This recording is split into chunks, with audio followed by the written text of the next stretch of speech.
বিশ্বের বিভিন্ন দেশের সন্ত্রাসী কার্যক্রম নিয়ে এবার বার্ষিক প্রতিবেদন প্রকাশ করেছে মার্কিন পররাষ্ট্র দপ্তর।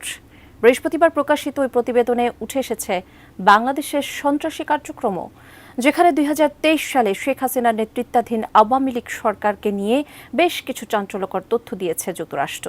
কি সেই তথ্য জানাচ্ছেন শাহাদাত রিফাত।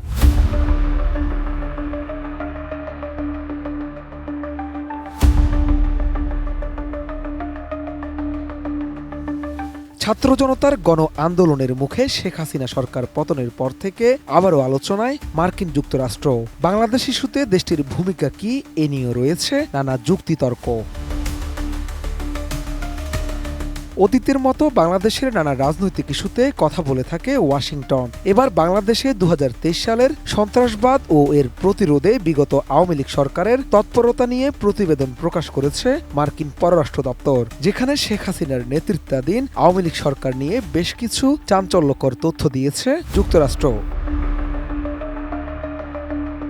প্রকাশিত এই প্রতিবেদনে বলা হয়েছে ২০২৩ সালে বাংলাদেশে আন্তর্জাতিক সন্ত্রাসী হামলার কোনো ঘটনা ঘটেনি, তবে আওয়ামী লীগ সরকার প্রায় রাজনৈতিক বিরোধীদের কার্যক্রমকে সন্ত্রাসবাদের সঙ্গে মিলিয়ে প্রচার করছে। এছাড়া মার্কিন পররাষ্ট্র দপ্তরের প্রতিবেদনটিতে বলা হয়েছে বাংলাদেশের নিরাপত্তা বাহিনীর একটির বিরুদ্ধে বিচার বহির্ভূত হত্যাকাণ্ড ও মানবাধিকার লঙ্ঘনের সাথে জড়িত থাকার অভিযোগ উঠেছে। Country reports on terrorism ২০২৩ Bangladesh শীর্ষক প্রতিবেদনটি গতকাল বৃহস্পতিবার মার্কিন পররাষ্ট্র দপ্তরের ওয়েবসাইটে প্রকাশ করা হয়। এতে আরও বলা হয়েছে, বাংলাদেশে জঙ্গিবাদ দমনে বিশেষ করে Al Qaeda, Ansarullah Bangla team ও ইসলামিক স্টেটস আইএস সংশ্লিষ্ট নব্য জামাতুল মুজাহিদিন বাংলাদেশ বা জেএমবি দমনে কর্তৃপক্ষের তৎপরতা অব্যাহত রয়েছে।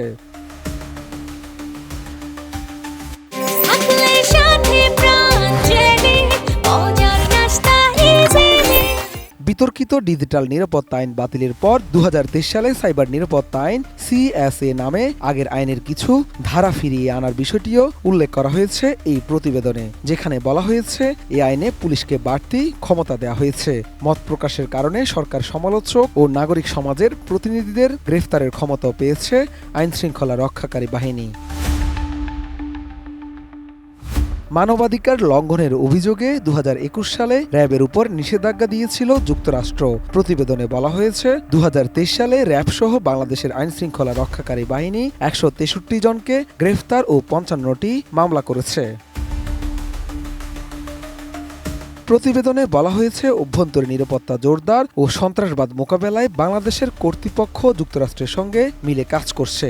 এক্ষেত্রে বাংলাদেশ পুলিশের বিভিন্ন ইউনিটকে নানাভাবে প্রশিক্ষণ দিয়ে আসছে যুক্তরাষ্ট্র। আর্থিক সন্ত্রাসবাদের বিষয়টি উল্লেখ করে প্রতিবেদনে বলা হয়েছে, মানি লন্ডারিং প্রতিরোধে এশিয়া প্রশান্ত মহাসাগরীয় অঞ্চলের একটি জোটে আছে বাংলাদেশ। বাংলাদেশ ব্যাংকের ফিনান্সিয়াল ইন্টেলিজেন্স ইউনিট এডমন্ড গ্রুপের সদস্য। ২০২৩ সালে এই নিয়ে বাংলাদেশে উল্লেখ করার মতো তেমন কোনো অগ্রগতি হয়নি।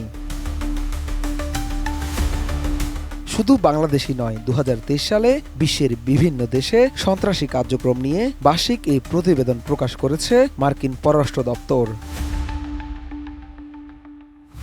শাহাদাত রিফাত, ATN নিউজ, ঢাকা।